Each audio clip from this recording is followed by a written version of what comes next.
Welcome, ladies and gentlemen, to the Kentuckiana Travel Ball Podcast. I am your host. My name is Teague Ridge. As always, I'm joined by Rick Hines. What's up, Rick? What's going on, Teague? We got a fun and exciting show for you today. This is right something a little different. Well, this is right up Rick's alley, by the way. So this is Rick's gig. So again, let me mention Guardian Baseball. Today's podcast is brought to you by GuardianBaseball.com. Shop for baseball and softball gear, locally owned, free shipping, free returns. If you use the code Kentuckiana Travel Ball, you get an additional 15% off. One more time, because people are taking advantage of this, and this is a great, great deal. Use the code Kentuckiana Travel Ball for an additional 15% off. It's kind of getting to that time of the year as well. So if you're interested in team sales, so uniforms, you need to buy 11 helmets, 12 helmets. You want to buy some bats, whatever it may be, catcher's gear. You can hit up team sales at GuardianBaseball.com, and you can get some additional money off on that as well by mentioning Kentuckiana Travel Ball. Yeah, it's a great deal. It is a great deal. So today we're super excited. As you can see here in the middle, we have Mr. Dave King with us. Dave is a good friend of my uncle, Jack. And Jack called me and he said, T, I've been watching your baseball podcast. It's awesome. He goes, you got to have my guy Dave on. I was like, okay. He said he's got the #1 baseball memorabilia collection in the world. I'm telling you, it's unbelievable. And he's whipped out a few things to show Rick and I here right now. It's pretty incredible. Dave, thank you for joining us. My pleasure. So, Dave, I was fascinated there for a couple minutes. Tell us about your baseball background. Oh, my God. I started baseball with Mickey Mantle. He was my hero. Okay. And I became a New York Yankee fan, of course, a Mickey Mantle fan, and I followed him my whole life. Of course, I played baseball in Little League and Senior League and high school. And believe it or not, I was actually fortunate enough the Pittsburgh Pirates wrote me a letter when I was 16. Oh, okay. And invited me to a 3-day tryout camp in Owensboro, Kentucky, at Kentucky Wesleyan's campus. Yeah, all right. And Bill Mazeroski and Bill Burden ran the camp, which notable Bill Mazeroski's a Hall of Famer. Sure. And so I went up there to Owensboro and tried out for the Pirates when I was 16. And at the end of the 3 days, they said, well, you need to come back next year. Okay. So I more or less gave up baseball and started playing softball 7 nights a week. Yeah, amen to that. Yeah, but you also mentioned you've been a scout? Well, when the Louisville Redbirds originally started here in Louisville, big league manager and player Jim Fregosi was their manager. Okay. And I threw BP batting practice and more or less was an assistant coach. It was he and Dyer Miller. Back then, you only had a couple of coaches. Now, now there's 100. Bench coach, pitching coach. Sure. Ready. Yeah. So I'd hit infield to the guys and take throws at first and throw BP. And wow, it was cool. a lot of fun. And I did it free gratis. I donated my time because I love baseball. And then the California Angels approached me about scouting, and I said, well, yes, because that's giving you a little money. Yeah, so okay. I had to leave my BP pitching job for the Cardinals, and I went with the California Angels, and I scouted like Rafael Palmeiro, Randy Johnson. I got some old reports at the house, so I saw some pretty good players play. It sounds like it. You said you've been to spring training for how many consecutive years? This year was my 41st straight year without missing spring training. It's just a passion of mine. Do you go to Florida or Arizona? I've been both. I've been to Arizona. I'm Florida. I hit every team but the Red Sox. I'm a Yankee fan, so I don't go. Okay, stay away from the Red Sox. Okay. So my uncle tells me when you go, you know everybody. So you know everybody there. Well, I've been going so often. Right. I can walk in a ballpark and there'll be some guy and go, hey, that's that King guy from Kentucky, or hey, I know you, or I've seen you so and so. So, and then I know some coaches and players, and that's helped me with my autographs over the years. Pretty awesome, man. All right. Well, Rick, you're going to drive here because this is a little bit more your world than mine. But so before we get away from this, right here, and I'm going to do some close-ups here with one of the cameras here in a second.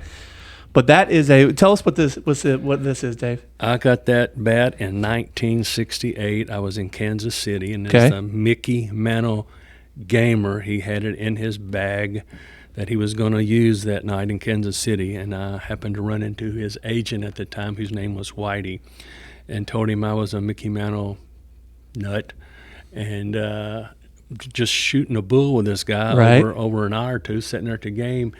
when the game was over, he went down in the clubhouse and came out with his bat and Mickey. And had you ever met Mickey Mantle prior to that? In '68, no, I had not. Okay. I've met him several times, even had lunch with him before, but that was the very first time. Wow. So I was like, oh my God, I was just shaking. Sure. Yeah, here's my idol. Sure. It was a heck of an experience to say. And then he signed it. Yep. I mean, and there's not too many of those out there, I wouldn't think, right? I wouldn't think Not either. like that. No. Not like that. I mean, this is not a store model. Right. This was his actual bat.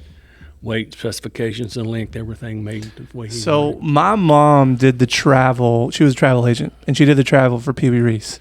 And she set up a meeting. Well, I got to eat lunch with Pee Wee Reese, and he signed a few things. And I've since showed my son, who's 12 and into baseball cards and into baseball, and he watched the movie, the Jackie Robinson movie. Great movie. And he's like, "You knew Pee Wee Reese?" And I was like, I got to have lunch with him, and he thought it was the coolest thing ever. And at the time, as a kid, I was just like, I don't know, some old guy. I didn't really know. I didn't know any better. The significance of it, yeah. Right. And I look back on it now, I was just like, wow. Well, my son had the same experience. My son's name is Mickey, Okay. after Mickey Mantle. And I'd go to spring training, and in '89, I had a really good friend of mine, Jim Adducey, played with the Milwaukee Brewers. Matter of fact, he played here with the Redbirds. All right. Originally. And we had breakfast one morning with Paul Molitor and Robin Yount. And, just me, my son, and Jim, and those two. And that meant nothing to him. Now they're both Hall of Famers. Sure. But he was so used to, as a small kid, going to spring training and Yeah. seeing all these players, it really didn't register to him, Right. who he was meeting, Right. who he was seeing. I Yeah. mean, I got pictures of him and Dave Winfield holding him down on the field, and that didn't even relate at the time, which now it does. Sure. Some Oh, strange yeah. guy holding me. Absolutely. All right, Rick. Yeah, so me and my son got into sports cards kind of in the last 4-ish years. We started out just buying baseball cards. He liked getting every team. We collect the set. We just go out and buy the box sets. Here recently, we as the sports card business has boomed here in the last couple of years since the pandemic. Crazy. Do you get involved in that at all? Or Yeah. Do you buy these cards? I'm so old school, guys. I can afford it, but I won't go out and buy $100 box of cards. Mm-hmm. I used to buy cards by the case, not box, by Yep. the case. Right. And I was paying $10 a box for 89 Upper Deck, Yeah. which that's Griffey's card. Yeah. And I've still got 4 or 5 boxes sitting around the house. So I can't make myself go out there and pay $150, $160 a box of cards. But I might get them through a trade through somebody else Okay. who maybe went out and bought the box I gotcha. and say you got 2 of some guy that I don't have. I say, Right. oh, why don't I trade you? So I do that more than I do. So spend the you money. collect some of the new cards still? Oh, yeah, I got a ton. Like all the Judge and all the people like that. I got all their rookies and Ohtani, and, all those guys. I got every year I got all those rookie cards. Okay. Well, it's been nuts. Well, so it's hard to track down a box. First It of is. all, They're hard to find. Well, all right, to let our listeners know a little bit here. So Rick was one of the guys that would go at 6 o'clock, 5 o'clock in the morning and go sit outside Target or wherever Yeah. to be able to buy the cards. to get in line to be able to spend my money to buy cards. It's crazy, man. And so, yeah. But he they would- stopped doing that. Well, what happened? Something happened at Target, right? So, okay, let's jump back. Pre-pandemic, you could go into Target, Walmart, whatever. You'd find some boxes on the shelf. Sure.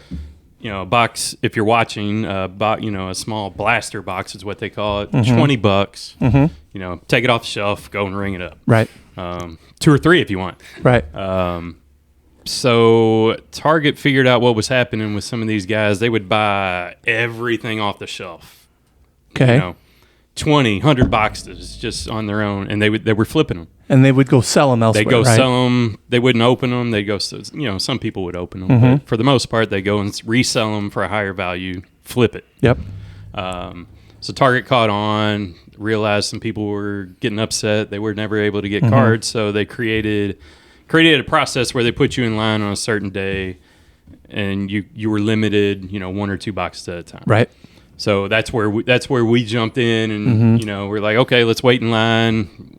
And started out just me, and then the whole family got involved. I'm like, Yeah. well, if I can only get 2, Yeah. let's put my wife now in you're line taking and her, she can everybody. get 2, and then Uh-huh.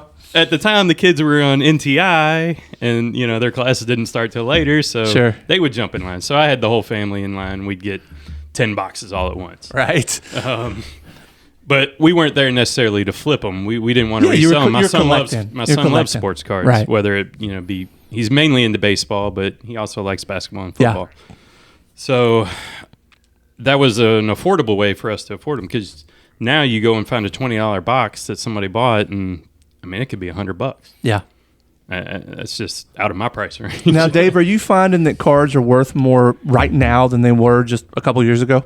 100%. Cards have increased, and like he said, I don't know if it's the pandemic or what the heck it was, but the card market just exploded. Literally in the last couple of years, it has gotten, like he said, Target now has a sign in the store. If there is a box of cards on the shelf, they'll only let you get one. There's big signs everywhere. Sure. Yeah, but you won't find them right now. Yeah, you won't find them. That's the whole problem. But it's gotten unbelievably more popular than it has been in a long time. Well, it's pretty crazy. And so you're not just doing cards. So obviously, you got a glove here. So tell us about the glove. I was in spring training, and I was fortunate enough to get this off Paul Molitor. Okay. He had just broke it in for spring training. It was going to be his game-used glove for Right. that year. So I got it from him before he started the season. I was very fortunate. Pretty awesome. And what about the baseball? Oh, that's an old Joe Dimaggio. Joe Dimaggio. That I've had some time, and I think I've got 3 of these at home.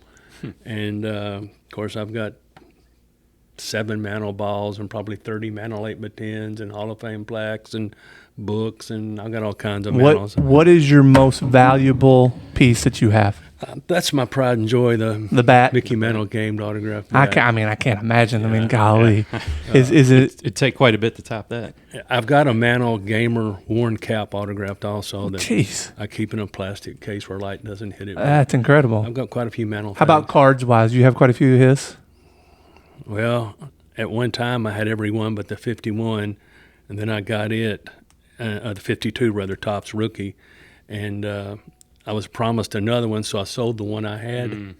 Then when I went to get the other one, the guy had sort of cut my throat for a few dollars more, and I lost the. Well, tell me that story. What do you mean you were promised? How does that work? I ran criminal court at the Hall of Justice for my living. Okay. An attorney friend of mine knew I was a big Yankee fan and Mickey Mantle fan, and he came to me one day in a criminal court and said, "Dave, my brother's got a jewelry shop over on Bardstown Road, and he's got a Mantle rookie card in there." He said he's got it priced pretty good, and the card's in pretty good shape. What's priced pretty good? How much was it? It was $7,000. This is back in probably late '80s, Okay. early '90s. All right. Which was a good price. Yeah.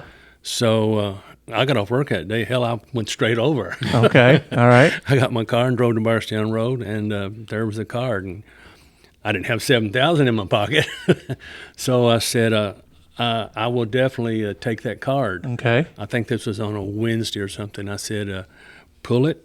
It's 100% mine." I said, "Your brother sent me over here." Right. And he goes, "Oh, okay, that's cool." And I said, "I'll be back Friday with $7,000 cash to give you for the card." Sure. So I hustled home, and there had been 2 or 3 guys looking at my card, and of course I'd never sell it. So I said, "You guys interested in my card still?" And well, yeah. So one of them came over and purchased my Mantle, and I took that money with some money I had, and Friday after I got off work, I drove straight over to the jewelry shop with my $7,000 cash, and I walked in. I said, "I'm here to pick my Mantle up," and he just kept standing there. Oh no. And I go, "Remember me? I'm Dave Right. King, your brother's. I'm here to get my Mantle." Oh, man. Well, a guy came in and he offered me. I said, "I didn't offer you anything. You told me what the price was. I will. Right. And I told you I'd take it." He said, "Well, he paid me more." Oh man. That had to be a So you missed out on that one, huh? And you haven't been able to find them got since? rid of you. Oh yeah, you can find them since you want to pay. Yeah, you How much are they now? God, 300,000. Oh wow. So you would have had one. Golly. Yeah. So give me some more stories on that, Dave. What are some Well, after other? that story, I'm sort of sick. Well, I understand. That makes me but, sick. I mean, do you have any? Have you bought anything at a reduced price that's now worth just astronomical amounts, or? Yeah, I've been pretty fortunate. I've got first of all, I started collecting when I was very young. Okay. And WHAS did a story on me one night on TV, and the guy was saying, well, how did you collect all these cards? I said, well, I started at a real young age. I said, when you were a kid riding around the neighborhood, you had your bike and everybody would take a card and put it in a spoke. Well, that's what my dad did. It's what he told me. He'd put them in the spokes. With a clothespin and make Yep. this. I said, well, I carried a deck of poker cards in my hip pocket. And when I saw somebody getting ready to stick a Mickey Mantle in the spoke, I said, hey, let me give you the Jack of Diamonds. And they didn't care. So I was just fortunate to have enough brain in my head to let's take care of these ball cards. No, and so I guess you kept them in mint condition all those years? Yes, I have. I put them in hard plastic and put them in safety deposit boxes in 2 or 3 different banks. Now, Wow. Do you send any of these cards off for grading? Oh, hell no. And everybody's into that now. I mean, golly. And like my autographs, and I've got thousands of autographs. I got every autograph standing beside that person, just like I'm sitting here with you guys. Right. Sure. And they're not graded. And everybody goes, well, those aren't worth anything. I said, well, that's just your opinion. I don't feel like paying $30 to $50 for somebody to tell me my autograph's real when I got it. You were there in person. Yeah, so Is that it, Dave? I'm old school. Or you worried about them maybe damaging a card or I would never. I was at a show one time and Ted Williams was there signing, and a guy had a Williams rookie card, and he went up to Williams and he'd been signing balls and jerseys and flats, 8x10s. And that's the first card I think somebody gave him. So he took this card and he scooted it back and he put it on his leg and he bent it down and signed it. And I'm going, oh, right. And the guy couldn't even speak. He was so tore up. Oh, I bet. I mean, so I don't get any valuable cards signed at all. Okay. Fair enough. That makes sense. So I had a buddy of mine. I don't know if you have any Pete Rose cards, but I had a buddy of mine in Vegas, and this was last year, and he calls me and says, "Hey, my son's name's Talon." He goes, "Does Talon like Pete Rose?" I was like, "He doesn't know who Pete Rose is." He goes, "Well, he's over here drunk signing in front of Caesar's Palace." I was like, "Wow!" But apparently Pete Rose is kind of fallen. Well, not fallen that lately, but so what do you have Pete Rose wise? I got a ton of Pete Rose stuff. Anything autographed? Autographed bat, autographed 8x10s. Of course. I've got the He day, Rose sign anything. Yeah. the day he broke the record for the hits. That's the I most apologize. interesting ring I've ever heard in my life. That's awesome. I've got the picture with him signing it. It's certified that this Oh, is yeah. the day. Sure. Of course, those were multiple produced, I'm sure. But I took a picture of him when he was with the Expos the one year in West Palm Beach, and he was in a batting cage, and the guy from Sports Illustrated had seen the picture, and he offered me $200 for it, and I said, no, I don't sell my stuff. I'm strictly a collector. I do it for the love of the game. Mm-hmm. And Pete saw it, and he goes, you gonna give me that picture? And I said, nope. So Pete was a Jekyll and Hyde. I mean, I've been sitting at an exhibition game in Louisville, and Pete be managing the Reds, and throw me up bubble gum for me and my kid. And I've been with him in spring training. We'll be walking along. He looks up and says, I bet you a hot dog the guy on first is going to steal. And I said, it's a bet. Of course, I lost. He gave me the signals. He's the one giving the signals. Exactly. and then I've been with him where met him backstage at a show he was doing at Bellarmine College, and went up and said, hi, Mr. O. He looked the other way. I had an 8x10. Yeah. It's terrible. Don't even look at me. Don't even acknowledge me. I mean, but that's Pete. He's just good guy one day back. All right. So that leads me to the next question. Who's been the biggest jerk you've met? Justin Verlander's probably one of the top of the page. Interesting. He very, very rude when he blows you off most of the time. Okay. Doesn't even acknowledge you sometimes. Won't look at you. And then if you seem to make him perturbed, right, he will rip you up. Wow. I got an instance. I'm not going to use any names, but one of my friends, well, more than one, but I got a friend who's coach of the Detroit Tigers. Okay. And another coach, a buddy has his, said, man, I'd love to have a Justin Verlander autograph. And this coach goes, that's no problem. I'll get him for you. So this is in spring training. So he went in after workout one day and said, Justin, did you sign this ball for a buddy of mine? And Verlander took the ball and signed it. Well, the next day they were on the field, and a couple of coaches came up and goes, oh, my God, Verlander was ripping you apart. Can't believe a coach on this team come up to me. He goes, what? He said, I didn't get it from me. I got it from a buddy. He said, that's just Verlander. Wow. So he told my friend, the coach, he goes, the last day of the season. He goes, I don't want to cause any turmoil in the clubhouse. Right. No friction. The last day of the season, he goes, I'm taking this ball back to Verlander, telling him to stick it where the sun goes. Oh, well, good. That's, man. So, All right. How about the nicest nice guy? guys. Yeah. oh my God, Brett Butler used to play for the Dodgers. Oh, yeah. I remember Brett Butler. He would. I was at Dodger Town one day, and I was wanting his autograph, and he goes, Dave, I'm going in the clubhouse, sir. I'll be back and sign. Well, you hear that, you've heard that your whole life, like Right. a million times. Never Sure. seen him. Yeah. So I walk off. I said, I'm not Yeah. getting this autograph. Well, about 15 minutes later, he comes out, and he's.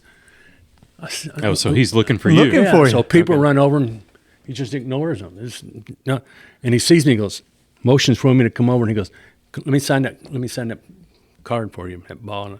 Wow, that's awesome. And that's unheard of. Oh, yeah. That's unheard of. Okay. But Smotes, Yeah. Glavin, All they were right. awesome. Both those guys. What about Greg Maddox, if you're going to go down that path? Maddox would sign, Yeah. but he played a game with you. If Glavin came out and there were 20 people, he signed 20. Mm-hmm. If Smotes came out and there were 20 people, he signed 20. Mm-hmm. If Maddox came out and there were 20 people, he'd sign 15. And you never knew which one it was going to be. Okay. He'd skip, and man, you're trying to hustle. Oh, is he going to skip me Okay. here? Okay. And he always, and one day I found out he was going to play in a golf scramble. Yeah. So I just went out in the parking lot and sat there in my car. And I saw him come out of the clubhouse about 40 minutes later. I was waiting for Maddox. Right. So I saw him come out and go down the parking lot and start toward his car. And by the time he got to his car, I was at his car. And I had an 8x10. He looked at me, he popped his trunk, and he goes, you're good. You guys playing golf today? You're good. You're good. And I said, well, I just took a chance. He goes, Yeah. you earn it. He goes, what's your name? And he even personalized. Oh, but there you know, go. So There you go. he That's used the- to love to play games. That's the thing. Getting these autographs, it's time consuming, right? It is. So we were at a game last week, a couple weeks ago, a Cincinnati Reds game, and my son happened to get a foul ball during batting Awesome. practice. He's like, let's get somebody to sign this. And I'm like, okay, let's think about it. So after the game, it was a late game, and I'm like, I don't even know that they'll come back out to sign anything, and I don't want to stick around for an hour after the Right. game with everybody else that's trying to get an autograph. Yeah. So, it's time consuming. What's the best way to get something signed, Dave? Honestly, the best way is spring training. I mean, I've gone to ballparks, I've gone to hotels, which I hate to do, but spring training, it's more leisure. More There's laid back. not as many people, and I always get there. I report before the pitchers and catchers because a lot of the players get there. A lot of the players get there early, Right. And I'll go to the camp, and I'll get there 7 o'clock in the morning. Okay. My wife tells everybody, hell, he's never worked as hard in his life when he goes to get autographs. Right. And I might not come home to 7 at night. Okay. But you get there early, and you see them come in, and a lot of times you can get lucky catching them going in. If not, then you got to wait till they come out and walk on the field. You can get lucky then. If not, then when they walk off the field, a really good chance. And then again, you hit the parking lot when they leave. So I do all of that in a day with every what team I happen to be working that day. And like it's a long day. Yeah. Yeah, I'm sure. And man, I've that's stood what- out there where you stood outside Cincinnati and waited for them to come in. And I'm like, man, 2 or 3 hours. It's going to be 2 o'clock in the morning until we leave. You're right. Yeah, I mean, For it's- just a chance. Like, not even. And then they may not even say for no. Sure. You're right. Yeah. and then right, and they may not even sign. Exactly. You know, I was at a Cincinnati Red game, right behind home plate, and my brother-in-law had these tickets, primo tickets, right behind home plate. They bring you food every inning. It's insane. So my little cousin, his son, or my little nephew, excuse me, he had on a Billy Hamilton shirt, and we're right there, and he was probably 4 or 5, so he was young, and Billy Hamilton was on deck, and he noticed he had the hat on, their shirt on. He said, "Come here," handed him his bat, and went and got a. This the middle of the game. It's on deck. That's unheard of. On During the game. deck. That's I thought it was the coolest thing ever. I mean, my son, who he doesn't collect quite as much as Rick's son does, but he loves baseball cards. He was just like, that was the coolest thing ever. And, It is. You know, and he gave him he noticed that my son was with him, and he gave him a ball. And Wow. it was pretty cool. Yeah, You know, pretty and some of these guys go out of their way to, especially for kids and that kind of thing, to make them feel good about it. But like you said, I mean, there's some that, you know, are just, Some that want no part of it. yeah, that they're you- just jerks about Yeah, it. you're bothering me. You know? Yeah. But they got to figure that's why you're there. That's who's that's who's Pedro- paying for your tickets. Yeah, I mean, that's who's yeah, keeping that's you paying your employed, salary, you know? really. Like, Pedro you gotta Martinez was bad at that. He would only sign for kids who had no clue who he was. I mean, What? 2, 3, and 4-year-old kids. Oh. And if an adult or a teenager approached Wouldn't him, sign. he blew them off. And the kids were taking him napkins, and I'm sitting there going, "Oh my God, this guy's heck of a pitcher, going to be in the Hall of Fame probably, and he's only signing for these kids who don't even." But he did that purposely. He didn't want to mess with the Sure. adults. Yeah.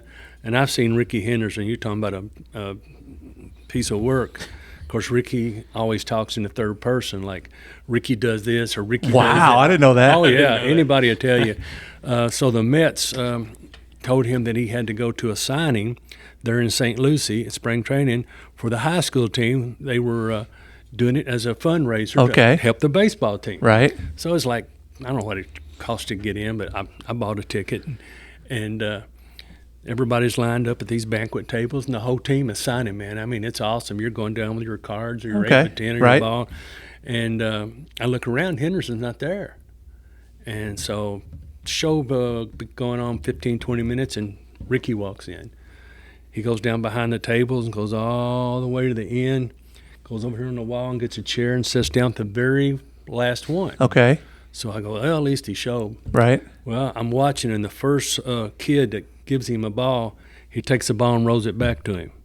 He said, "The Mets said I had to be here, but I don't have to sign." Oh, wow. Whoa. To a kid? Wow. To anybody. That's the way he was. I caught him in Man. Lauderdale one year, Yankees, and I had an 8x10. I waited him out outside in the parking lot, like you said. I sat out there 3 hours. He comes out, and I go, "Ricky, I got this 8x10 here. I appreciate if you'd sign it for me." "I ain't signing that." "What do you mean?" He goes, "You're going to sell that." I said, "Well, what am I going to get for it? $10? I said, and of course, that pissed him off. Oh, I'm sure. That made him feel real So good. I definitely didn't get the autograph. Man, that's incredible. So, Dave, is there a group of people is there other people like you that this is kind of their life hobby? Like, do you have like a local There are a ton. collection of people? There's a that ton. There are guys I have been seeing in spring training for. Okay. I met one of my very best friends now from New Jersey 17 years ago let's see where we're at. We're in Jupiter there with the Cardinals and the Marlins, and big old guy from Jersey, Jersey accent. I mean, and we were talking, and that was 17 years ago. Now I fly to Jersey to visit him and his family, and they fly to Louisville to visit us. And, Wow. And you'll see the same people year in. I got guys from West Virginia. I got guys from New York. I got guys from Florida that they'll call me, "When you coming down?" and they'll take their vacation and run with me. I mean, it's such a. You'll see people every year at some ballpark that have seen for 5, 10, 15, 20 years. That makes sense to me. It's Now, shared interest. now, are these other people trying to sell these things? Is it a business for them, or are they like you and they're just collecting? What's bad with eBay and with all the stuff like that has been Yeah. popped up, a lot of people now are selling their stuff, which that's their prerogative. That's just not me. Like I said, I'm very old school, and I do it for the love of the game. But more and more people that I know are selling it, unfortunately.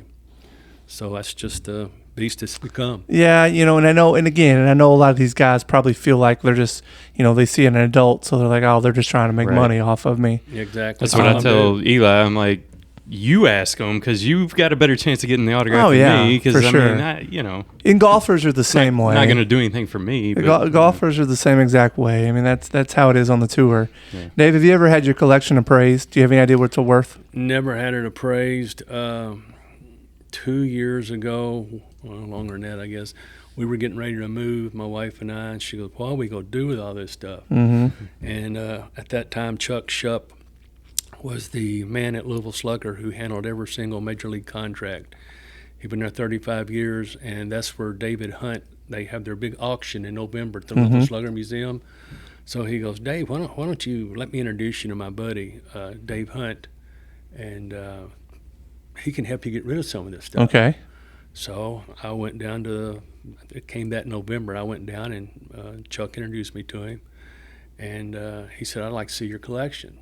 So he flew into my house and looked at it and said, "It's a hell of a collection. I'd love to auction it off for you." Right. He said, I normally charge 17%. He goes, I'll charge you 15 if you let me take some of this stuff. Okay. And I said, well, I don't know if I can do it or not. I said, let me talk to my wife. And long story short, I said, okay, I'll get rid of. I had so many I had a bat collection, unbelievable. All gamers. Okay. A lot of them autographed. Yeah. I even had a Sarahata O bat from Japan, the all-time home run. Sure. I had Robin Yount, Paul Molitor, Dave Winfield, Reggie Jackson, you name him, I had him. Okay. Rod Carew, Harmon Killebrew. Ooh, a couple good ones. I mean, Kari Yastrzemski. No Ricky Henderson. No Ricky Henderson. Oh, I got a Ricky Henderson bat, but it's not been signed. Okay, all right. But she goes, we need to get rid of some of this stuff. I think you should. So he had his assistant fly down from Pennsylvania on a Wednesday night, and he came straight to my house, and we looked at the stuff, and he said, well, you want to get rid of them? I said, I don't want to get rid of nothing, but I said, I know I need to. I said, Okay. I can't keep collecting Necessity, all this stuff. yeah. Got nowhere to put it. Yeah. So I got about 400 or 500 baseballs together, and probably 400 or 500 8x10s, and probably 98% of my bats, all of my jerseys, but maybe one or two, a bunch of cards unopened in wax boxes. Yeah. All my cap collection just about from different teams and Okay. players. Yeah. Batting gloves people had given me and signed. Hell of a collection there. I got rid of a ton of stuff. Oh, so you got rid of it all. Okay. And All right. He took it and auctioned it, and I'd get a check one month for $8,000, next month for $20,000, next month for $3,000, and he did it in increments. He picked his time. He said he didn't want to Do it all at once. So he put it at different shows he had. And if you go online, he's got a show just about. I think he's the largest guy in the United States, Dave Hunt Auction. Okay. And after doing that, I have literally laid in bed at night and lost sleep.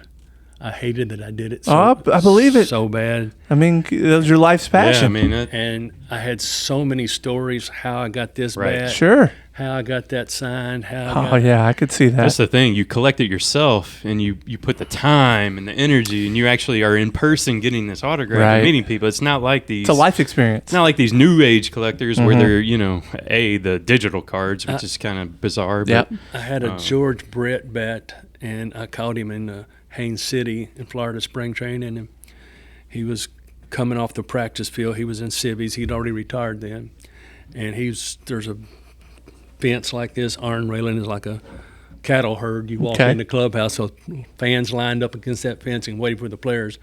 So Brett was one of the first ones off. So here he comes. Everybody goes, there's George Brett, there's George Brett. So I was about third in line, and he got to me, and I had his gamer bat. And I said, Mr. Brett, would you sign this bat, please? And he literally jerks it out of my hand. And one of my best buddies from Louisville was with me. And he goes, that's my bat. I didn't say nothing. He goes, this is my bat.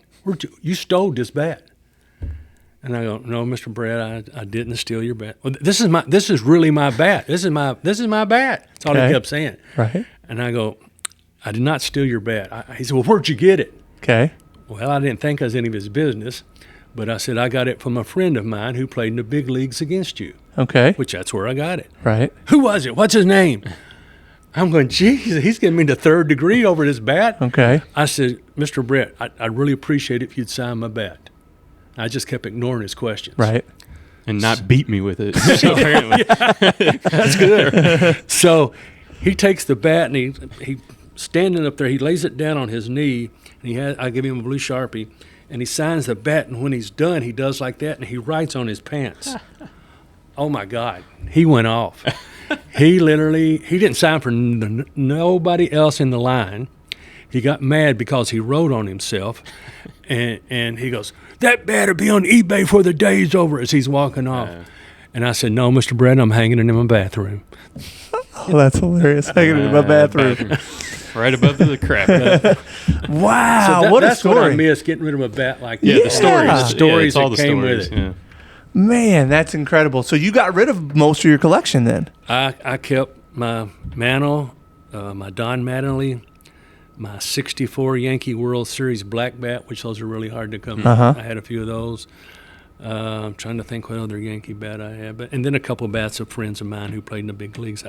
I've got one bat rack now with about 6 bats on it, where I think I've still got a Pedroia and a couple of bats in my ball card room there that I didn't get signed, that I forgot to give them. So I probably got, instead of having 300 bats, I probably got 12.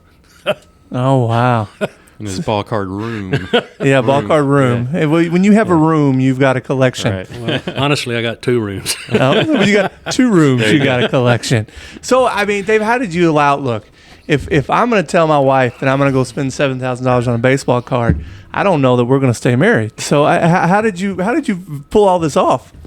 My wife always told me, if you ever piss me off, all those bats are going to be in the fireplace. We're going to start a heck of a fire. Yeah. She said that her whole life, but she was so good. She hated getting autographs. Okay. I mean, we'd go, and most of the time she'd stay at the condo or wherever, but Right. when I took her, she goes, don't ask me to get no autographs. Don't ask me to get no autographs. But that makes a lot of people uncomfortable. And honestly, it kind of does me too. So I understand that. So we were at the Astro camp, and Bagwell and Biggio were the 2 big guys there, and Lance Berkman. But those were always the 2 big ones, and they only signed 1. A lot of players will sign 8, 3, 5. Some players will sign 1. The bigger the player, the fewer they sign. Sure. Trust me. Sure. So those guys only signed 1. So I'd had an 8x10 on each and got them, and I had duplicate 8x10s. Okay. Different poses. So they came out, and Carol's sitting there in the car. And I run over to the window. I said, come on, they're out in the park. There's only 15 people. She goes, I'm not doing it. I said, come on, man. So she got out of the car and got me another Bagwell and got me another Biggio. Okay. She literally hated doing that I stuff. bet. She loved Steve Sachs. Okay. We went to Dodger Town. Why? I don't know why. I guess she thought he was good looking. Okay, I was fair gonna enough. say, All right. That Good makes athlete, sense. Okay. good looking guy. Sure. So we're standing there outside Kempy's bullpen, which is the clubhouse, and the players are coming out slowly, and Sachs come out. She goes, give me a Sachs card. Give me. I said, what? She said, great. give me a Steve Sachs card. So she ran up to him, which I could not believe, and his back was turned to her. So she's standing there, and he turns around and goes, woo! And it scared her to death. He was just cutting up with her, and she couldn't even speak. She goes, he goes, would you like me to sign that, ma'am? Oh, that's She great. goes, yeah. Oh, that's hilarious. That's about the only time I know she willingly got an autograph. That's incredible. Well, look, Dave, I'll be honest with you. I expected to see a collection of memorabilia. I didn't realize how many autographs you have, and really, that's what makes That's what makes the right? memorabilia valuable is the autograph. Now, how do you? But to your point, now you haven't had any of this graded.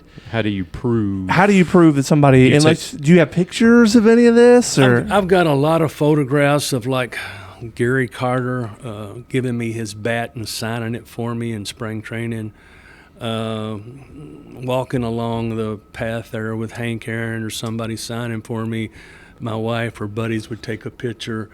I have been on the Florida Magazine. I've been in the Baltimore Orioles paper. WHAS has done 3 specials. ABC's done 1 on me.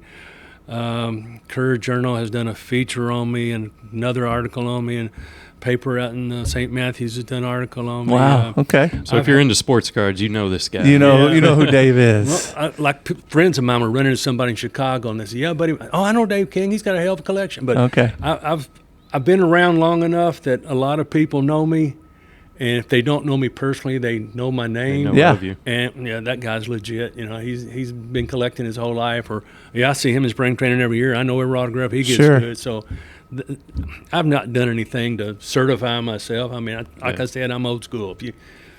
If you know me, you know my word's good, my autograph's good. So I tell you, man, what you should have done is you should have just opened up a little shop where people would come in and just look at it all. that's what your uncle and not Jack even said it. Well, honestly, my son been way into going and looking at all this stuff. Oh yeah. I mean, not selling it, but I guess Just everything looking at has it. a price, but just letting people, kind of like a museum or like a Hall of Fame type thing. I mean, golly, Well, that'd been cool. That's happened a lot. Me, like I said, I worked at the courthouse. I would have a judge come down and say, "Can I bring my kid over to your house tonight and see your attorney?" Would come in my office and say, "Dave, my son wants to come by," and I've had that happen. So your house turned into a museum. I've There you had go. that happen 200 times, not exaggerating.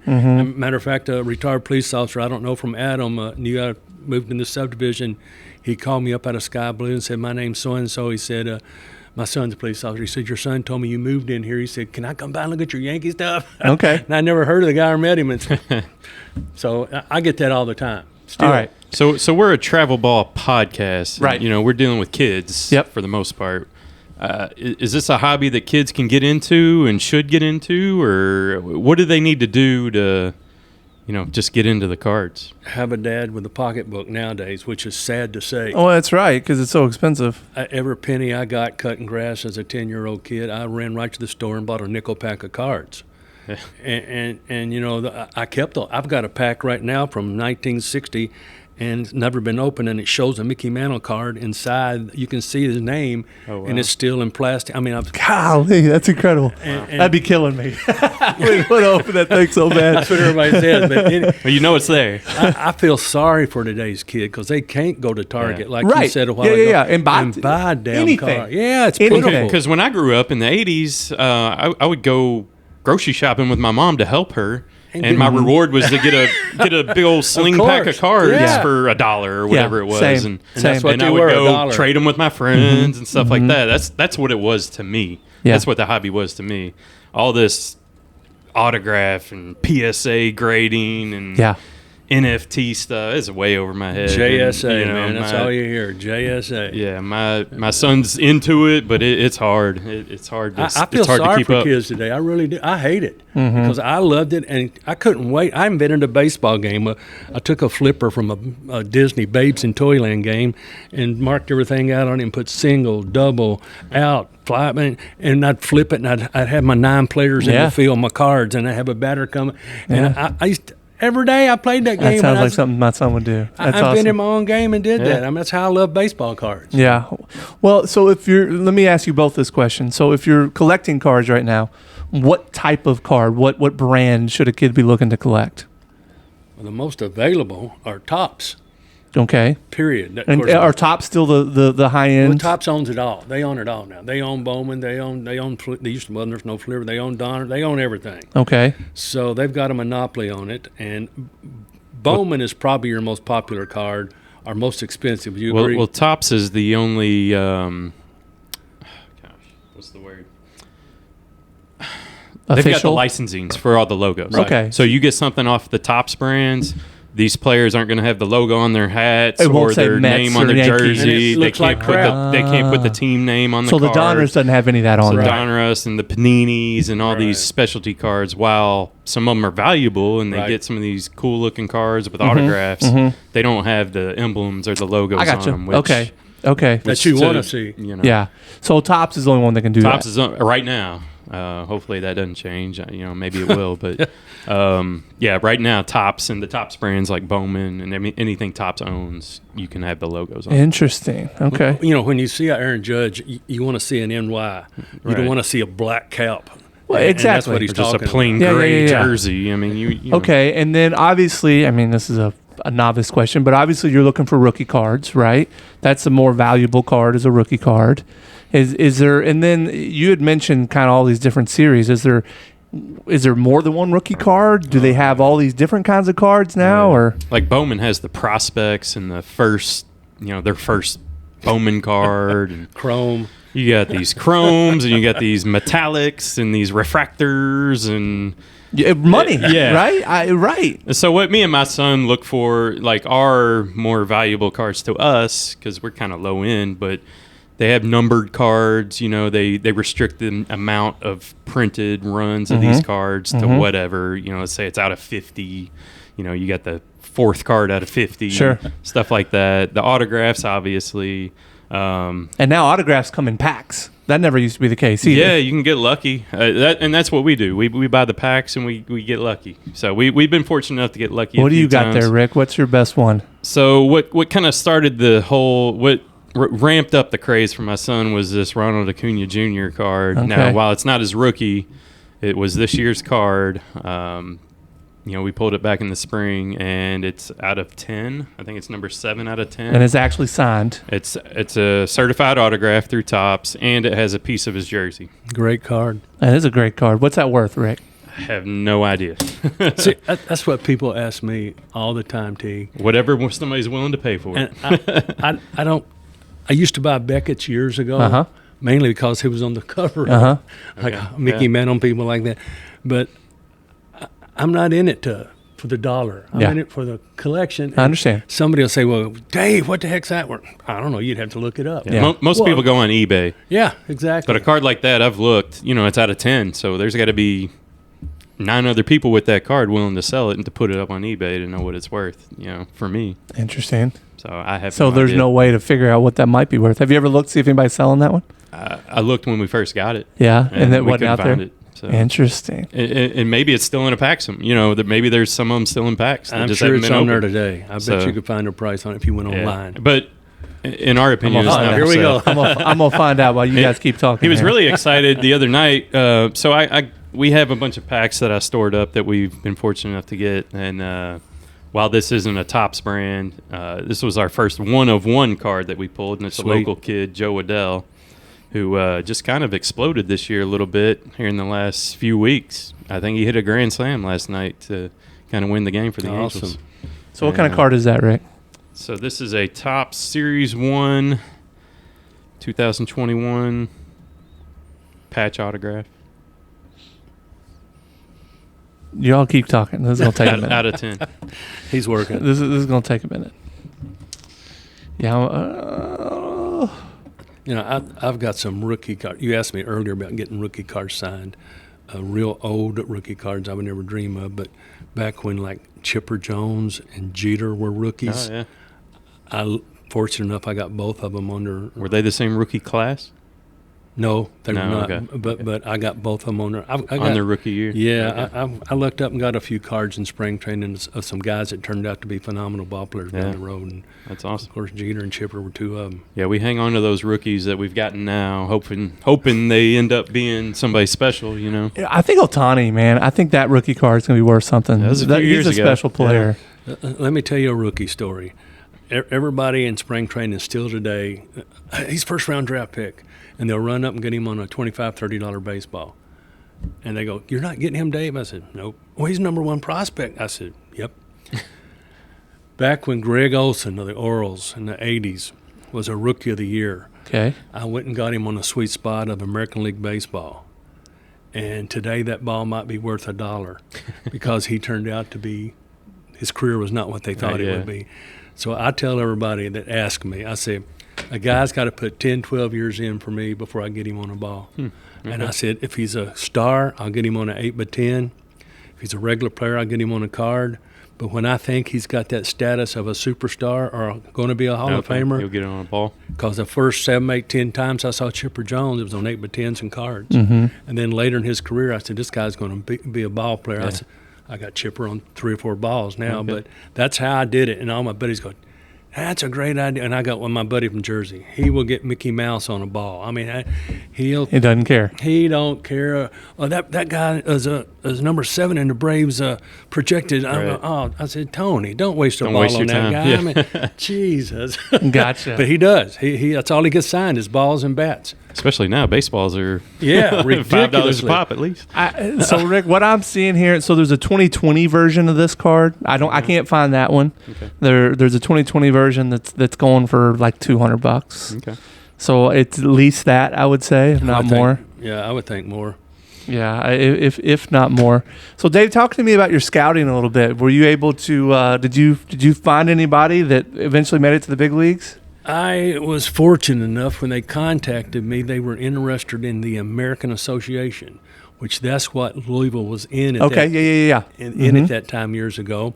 And they wanted me to scout the teams in that league only. So I didn't even have to travel. Okay. I could stay right here in Louisville. Yep. I did go to a few ballparks when they wanted to give another report on somebody that already sent one in, and he wasn't coming to town again. I'd go wherever he was at. But I basically got to stay here in Louisville most of the time and scout these guys. And on my forums, it had certain things they were looking for, like pitcher, of course, control, velocity, how many pitches does he have? Yep. Then outfielders, speed from home to first. Clock them. Can he hit the ball behind the runner? They were looking for a lot of the fundamental things. I understand. that a lot of people don't think about. You know, get up there and hit a home run, or get up there and hit a double. But they were looking for, and another major thing, they wanted me to talk to the trainers and see what kind of health-wise these guys were at. They didn't want to maybe get a player who had a bad leg or somebody didn't know something about him. So, you know, I'd go to the trainers and I go, what kind of shape is so-and-so in? I said, is his arm good? Or I said, is he fast? Has he got bad? A lot of little silly questions you never think to ask. Sure. I would have to ask. And that was the interesting part of it, which I really enjoyed doing, getting to know the ins and outs of some of these players I was looking at. Who's the best you ever scouted?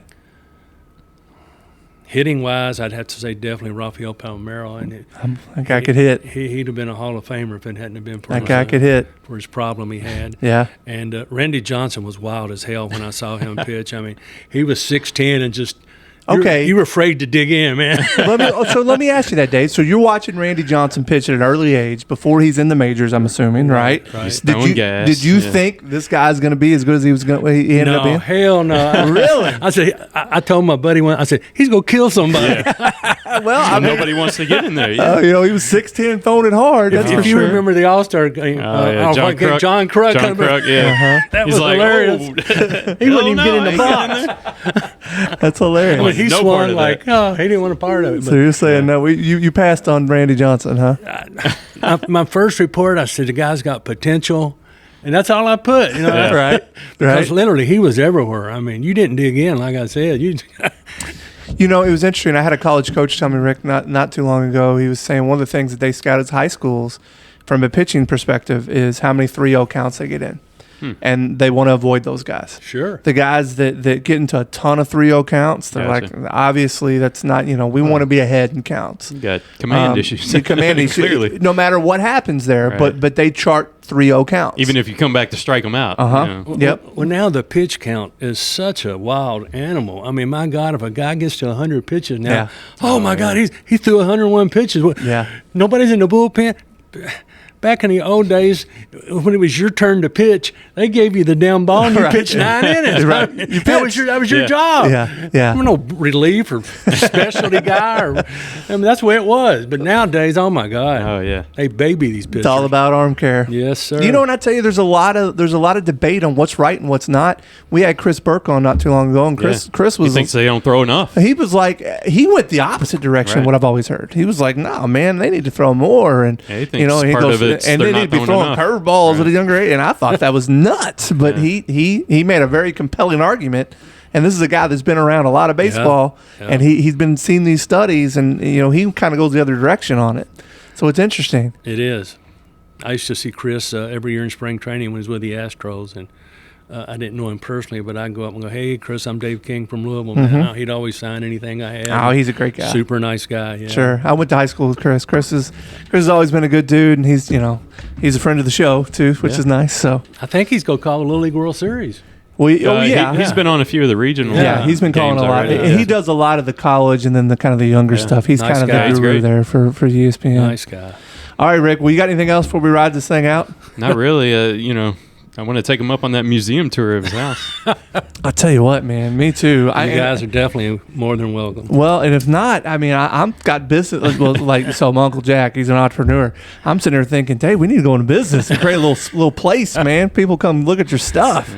Yeah, I'd always had a dream of having a little tavern, like selling no alcohol, just like beer and wine. Okay. And sandwiches and baskets with fries, and just a place where everybody let's wanted do neighbor. it. Yeah, and I was going to say I was going to put all my stuff on the wall, man. Just let. Oh, I mean, people would come to that. Yeah, I was in New York before Mickey Mantle's restaurant closed there. It's right across the street from Central Park. It's behind the plaza. And first time I went in, I was just like a baby in a candy shop. My wife was so embarrassed. After we ate, she was sitting there at the table, and I was literally going around leaning over, over every corner. She goes, "Excuse him, please." Said, hey, I've done it. So, we're both big U of L fans, and I've gone to that the Cardinal Hall of Fame restaurant just because I want to look around. Yeah. Exactly. I mean, I think people would do this. Well, we'll talk offline here about the food can be terrible too. It doesn't matter. It doesn't matter at all. All right, so once again, we want to acknowledge our sponsors, GuardianBaseball.com. So we actually had one of the owners in the other day talking about Guardian Baseball, and man, they've got all the Mariucci bats now that you can get at a really good price. They're partnering with all the big people. It used to be they were doing more closeout stuff, and they were kind of just trying to give you really good prices on things. But you really need to go to their website because there's some stuff that you can find there at an amazing price that you can't find at the big box stores. And then if you go put in Kentuckiana Travel Ball in the promo code section, you get an additional 15% off. So once again, Guardian Baseball. Yeah. Mr. Dave King, this has been an Thanks, Dave. absolute My pleasure, pleasure. man. That was fun. I've enjoyed Thank you it. so much. You guys are awesome. I appreciate it. We'll see you guys next week.